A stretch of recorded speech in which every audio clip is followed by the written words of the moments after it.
Bien, pues gracias a todos por venir en esta mañana de sábado lluviosa y a SABEC y sobre todo al profesor Luis Valero por invitarme. El propósito de este trabajo es presentar un estudio intragrupo sobre la eficacia de la psicoterapia analítica funcional.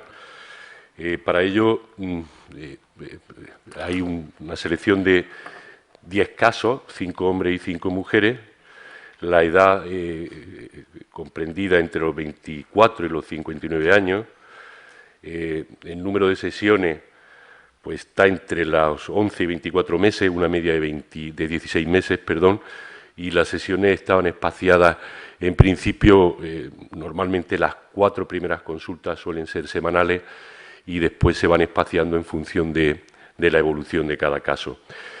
Hay un seguimiento también que está entre los 10 y los 15 meses, con una media, como vemos, de 12 meses. ¿Cómo se abordaron estos 10 casos que tienen distintas patologías? Esto es importante. Pues en la conceptualización del caso, que bajo mi punto de vista es fundamental a la hora de cómo abordar un caso y, por tanto, de cómo funcione, de cómo vaya cada uno de ellos, es la clásica que proponen Colenberry 6 en 2000, consta de 6 apartados, problemas en la vida diaria, la historia relevante, en lo que se recogen datos biográficos que entendemos como cuestiones relevantes que de alguna manera están interviniendo o que forman parte del trastorno en cuanto a su carácter etiológico de mantenimiento. Los problemas en la consulta, en la sesión, que son las conductas clínicamente relevantes tipo 1. Bajo mi punto de vista, la psicoterapia analítica funcional, solamente con el concepto de conducta clínicamente relevante, me parece extraordinariamente útil para hacer terapia. Insisto, el concepto conducta clínicamente relevante es separar el grano de la paja. La terapia son terapias verbales todas. Por tanto, si no consideramos lo que se nos dice de una manera un tanto, sistemática, pues probablemente nos estemos perdiendo y estemos, poniendo el foco en cuestiones que sean poco relevantes para el caso. Los conceptos cognitivos, que tienen que ver básicamente con las conductas tipo 3, que son las interpretaciones que hace el cliente, el paciente o cualquier persona acerca de su comportamiento, los objetivos en la vida diaria y los objetivos en sesión, que serían las conductas relevantes tipo 2, o sea, las mejorías. No me voy a extender en definir cada una de ellas porque supongo que todos los que estamos aquí o la mayoría tenemos una idea acerca de cuáles son. Bien, ¿qué tipo de problemas presentaban estas personas? Pues básicamente lo que llamamos ansiedad tenían todo. Depresión, 5 de ellos. 2 de ellos, si apeláramos a los criterios diagnósticos, a los sistemas de clasificación tradicionales como el DSM, pues podrían estar considerados como depresión mayor. Por tanto, eran casos, en estos 2, bastante severos. Trastorno obsesivo-compulsivo podría ser aplicado a 4. Aquí quiero matizar que básicamente las conductas compulsivas tenían que ver con la comprobación. Y quiero señalar que tienen que ver con la comprobación porque si tuvieran que ver con el asco, digamos que son casos que son harina de otro costal, por lo menos según mi experiencia. Y fobia o fobias simples podrían considerarse que tuvieran en 3 de ellos. Bien, esto lo que nos dice es que aparentemente son casos bastante heterogéneos, pero dependiendo de qué marco o qué perspectiva valoremos el diagnóstico de esos casos, pues lo pueden ser más o lo pueden ser menos, claro. Como he dicho antes, el marco teórico y práctico desde el que hemos trabajado en los casos es la psicoterapia analítica funcional y no me quiero extender en el proceso y sí en algunas cuestiones que considero clave acerca de por qué estos casos han funcionado.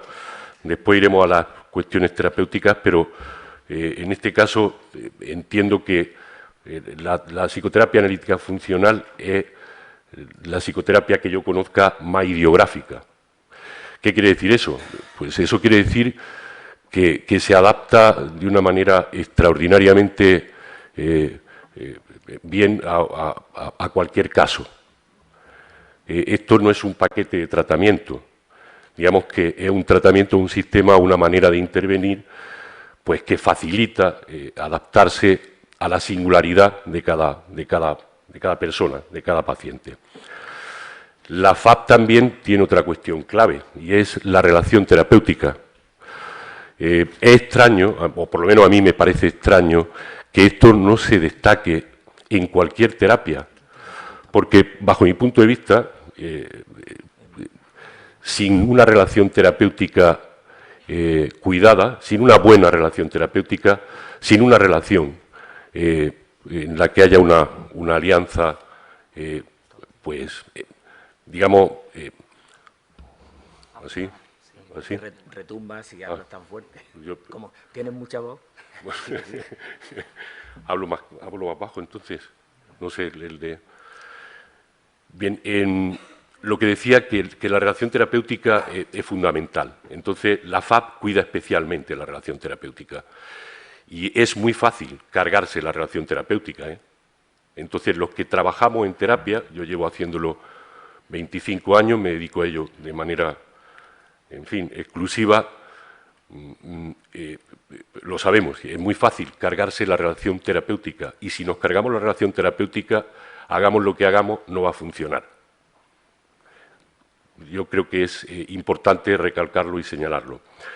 La FAP también pues, realiza un análisis funcional de la conducta durante la sesión, in situ. Eso es un mérito de la FAP, pero también implica que, digamos que la FAP es una terapia que exige mucho al terapeuta. Eso quiere decir que es una terapia un tanto, a veces puede parecer muy dificultosa, inhóspita, un tanto inhóspita en el sentido de que otras terapias son mucho más floridas, ¿no? Son mucho más vistosas. Esta terapia parece que fuera, cuando hablamos con ese cuerpo conceptual que tiene tan skinneriano, pues la verdad es que habla de mando y de mandos disfrazados intraverbales, pues la verdad es que resulta un tanto compleja, ¿no? Y de hecho es una terapia que exige mucho al terapeuta, porque exige que estemos constantemente atendiendo en la consulta cualquier cosa.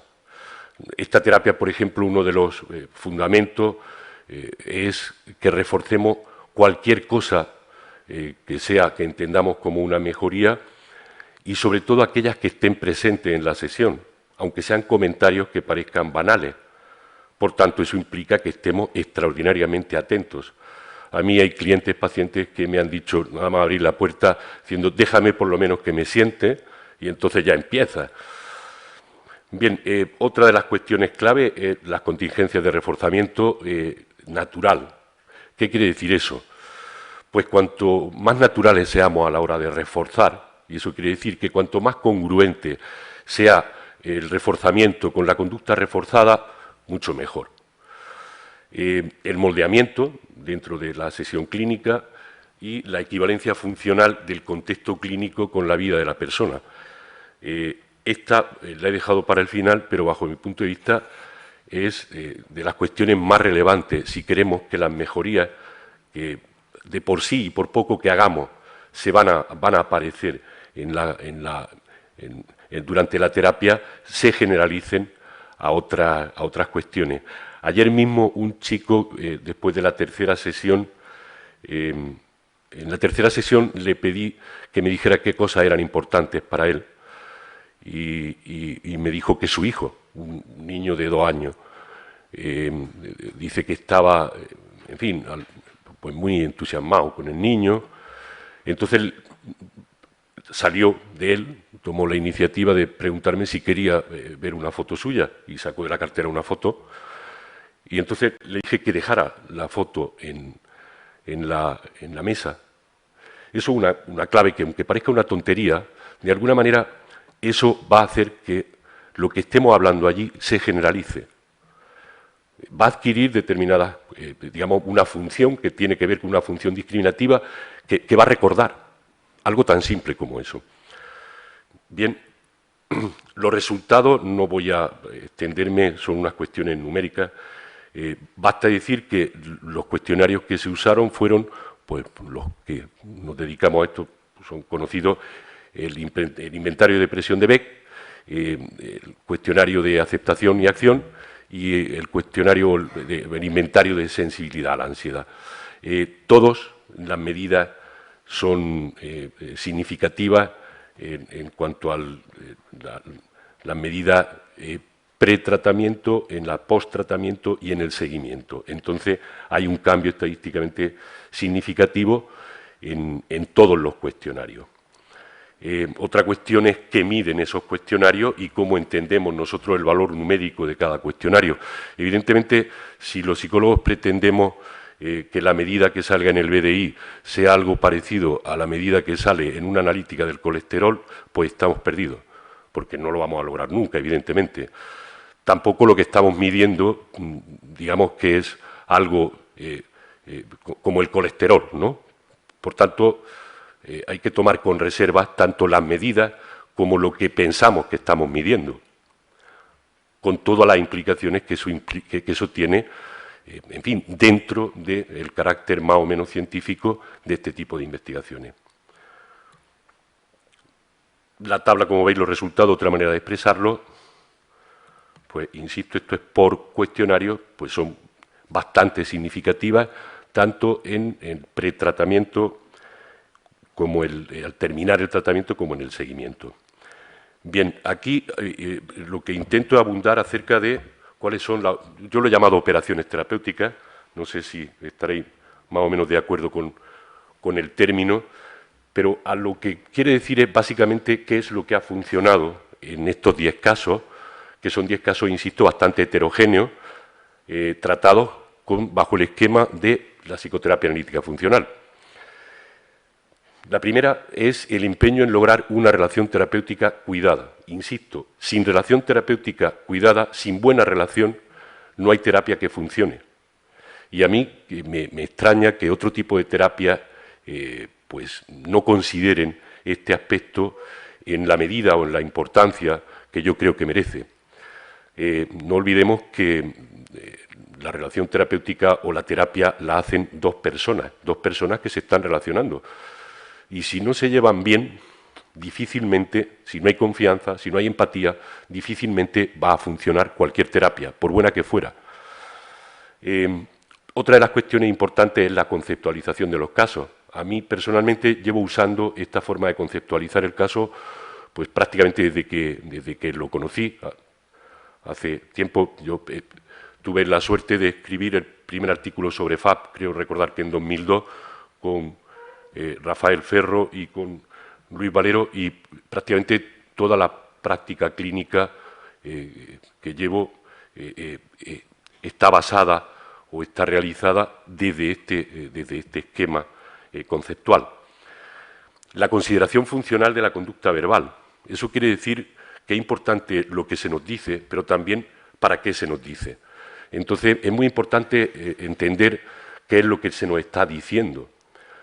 Aquí apelar a un concepto, el concepto de mando disfrazado, en el que uno está más o menos de acuerdo, y que tiene que ver con una forma de pedir sin que parezca que se está pidiendo. Mando disfrazado o tacto impuro tiene que ver con una manera de disfrazar las peticiones. ¿Qué quiere decir eso? Pues que eso en terapia, en algunas ocasiones, yo me he encontrado con consultas que son algo así como un macromando disfrazado.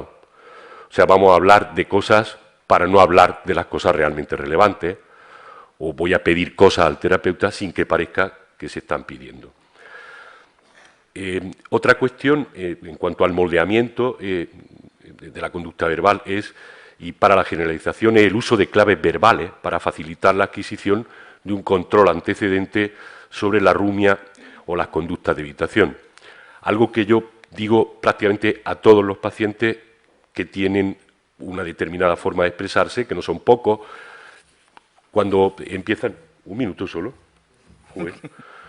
Bueno, pues, en fin, lo determina la frase, cuando una persona en terapia muchas veces se queda ahí que no sabe muy bien qué decir, o que, en fin, no sabe muy bien cómo terminar la frase, y esa es su manera de expresarse en su rutina diaria. Yo siempre digo, termina la frase, termina la frase. En ocasiones, solamente con decir eso, la mejoría y la generalización es palpable. Otras cuestiones como, por ejemplo, estar y naturalidad. A mí cuando me dicen al final de la consulta, dime algo, como un posit, ¿no? Que yo digo, cuando vayas a tal sitio, a la boda o tal, la mayor parte de la conducta en un problema psicológico tiene que ver con la conducta de evitación. Pues yo le digo estar, que estar significa no huir, no evitar, y naturalidad. Una vez que esté, pues compórtate y que sea lo que Dios quiera. La equivalencia funcional dentro-fuera, eso quiere decir, para facilitar la generalización, en fin, una última cuestión, la validación personal y emocional en términos de cómo lo expresa de las 6 niveles de los que habla Marshall Linehan. Es importante esa cuestión de la validación personal y emocional. Y como no, Luis no me deja más, pues no sigo.